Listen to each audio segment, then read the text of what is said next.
Henry Morgenthau was among the first to tell the world about the Armenian suffering. The highest ranked witness to the tragedy, he wrote a book, The Murder of a Nation. That was the first attempt to recognize a crime that, at that time, still had no name.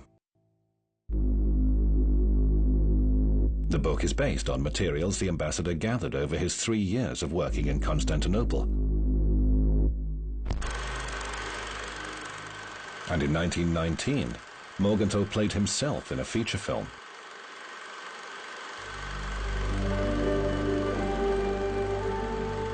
The 1.5-hour movie called Ravished Armenia screams of atrocities from the screen. These shots would often be used in the future as documentary footage. Thousands of Armenians who fled to the US from Turkey played a part in shooting the movie in California. The film is based on a bestseller by Aysharus Mardiganyan. A 14-year-old girl experiences the death of her family and then deportation. Mardiganyan played herself, and in this shot, she's second from the left. Մի դրվագ կա հետաքրքիր, նա պատմում է, որ մենք 19 աղջիկ էինք, որոնց տարան սպանելու, երբ հետո պարզվեց, որ խաչերը 18-ն են պատրաստել։ Բոլորին խաչեցին, ես հետ վերադարձա, որովհետև մի խաչ պակաս էր։ Ամերիկա եւ Ամերիկայում պատմել իր պատմությունը. However, the infamous footage of crucified girls doesn't reflect the whole truth. Mardiganyan later explained that Armenian girls were raped before being tied to cross-shaped stakes.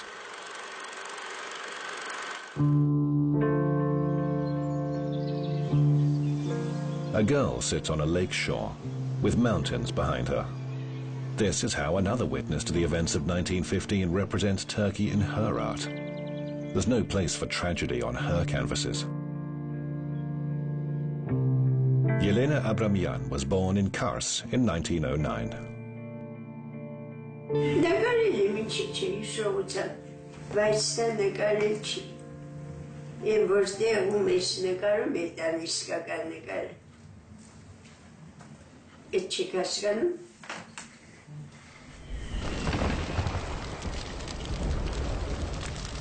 Yelena tried to flee the persecutions and leave Kars with her family. Groups of Armenian refugees were often attacked by what they referred to as death squads.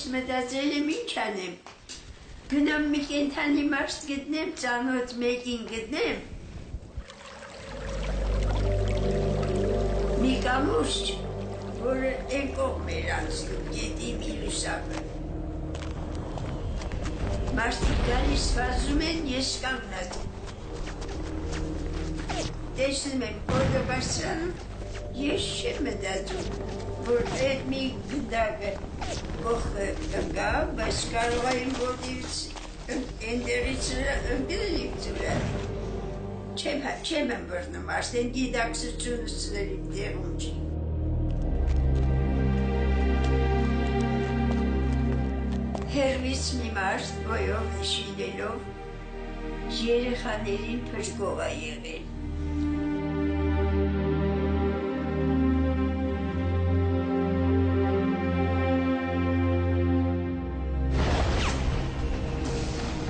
Armenians fled their homes in terror. Some were killed, others found refuge abroad, and their property was simply taken over by new owners. Ermeni meselesini ele alırken, Ermenilerin imhasına yönelik politikalar uygularken maddi kaynakları da bir Türk Müslüman burjuvazi yaratmak, çünkü inşa etmek istedikleri Türk ulus devletinin çeşitli vesilelerle Balkanlardan ve Kafkaslardan gelen muhacirlere dağıttılar.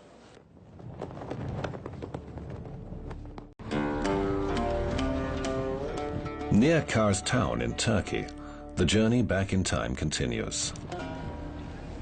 Avakim Takhmazyan, the partisan's great-grandson, is still looking for traces of Armenians who lived here long ago. His grandfather never returned to Turkey, so how does he feel seeing this landscape? Нет, это не усталость. Я бы еще ездил бы. Это не усталость. это какая-то тяжесть, которую вот видишь, и она давит. Вот именно то, что произошло, те события, которые были, они оставили свой след и неприятный след.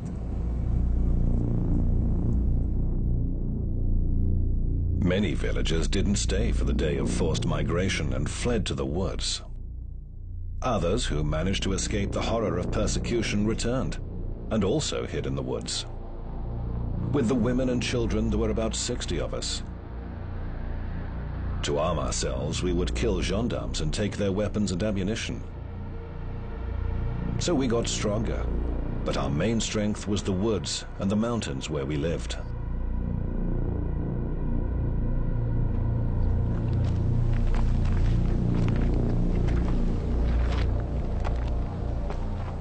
The walls of Takhmaz Kala were built by Avakim's forefathers. The Takhmaz family stronghold was destroyed in the 8th century and looked just the same 100 years ago as it does today. But it is at least an Armenian trace, something to remember.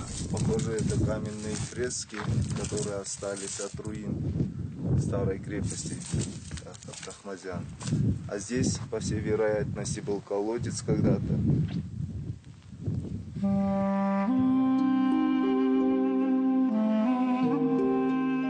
When people still lived in the fortress, the duduk would often be heard playing within these walls. Nothing depicts the nation's soul better than this pipe made from apricot wood.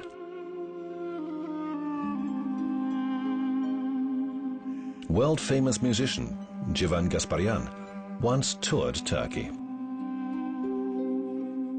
Եվ տան Դիարբեկար իրանց բանով է, բայց հայկական քաղաք է, եւ երբ որ գնացի տեսա ավերակները ղշերի մեջ է, բայց քրդեր էին ապրում եկեղեցու մեջ։ Եվ ես հարցնում են էքսկուրսիա, ես խնդրեցի, որ ինձ տանեն անգլիացիների, իտալացիների եւ ֆրանսացիների։ Եվ իրանք պատմում են, ես ինչ պատմություն է։ Ասում ես մեր եկեղեցին է, հայոց եկեղեցին, այս քաղաքը հայոց քաղաք է եղել։ Իրանք զարմացած էին մնաց, ասում են